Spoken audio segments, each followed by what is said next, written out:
திண்டுக்கல் மாவட்டம் கொடைக்கானல் வனத்துறை கட்டுப்பாட்டில் இருக்கக்கூடிய சுற்றுலா தலங்களை சுற்றியிருக்க பார்க்க வேண்டிய நிலையில் QR கோட் மூலமாகவும் போன்பே மூலமாகவும் ஜிபே வாயிலாக கட்டணம் செலுத்தி டிக்கெட் பெறும் முறை இன்று முதல் அமல்படுத்தப்படுகிறது. இது பற்றிய விவரங்களை உடைய செய்தியாளர் குறிஞ்சிவேல் வழங்க நாம் கேட்கலாம்.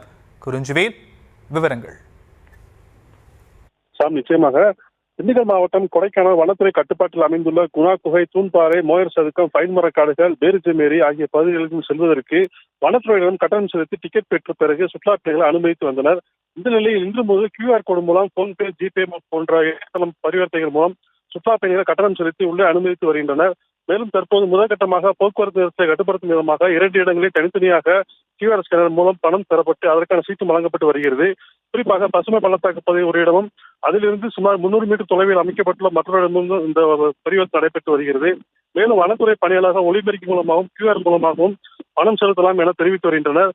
மேலும் இந்த பகுதியில் அடிக்கடி போக்குவரத்து நெரிசல் காணப்பட்ட நிலையில் தற்பொழுது இந்த எளிய முறையில் பண பரிவர்த்தனை வேகமாக நடைபெறுவதாகவும் வாகனங்கள் விரைந்து செல்லும் சூழல் ஏற்பட்டுள்ளது.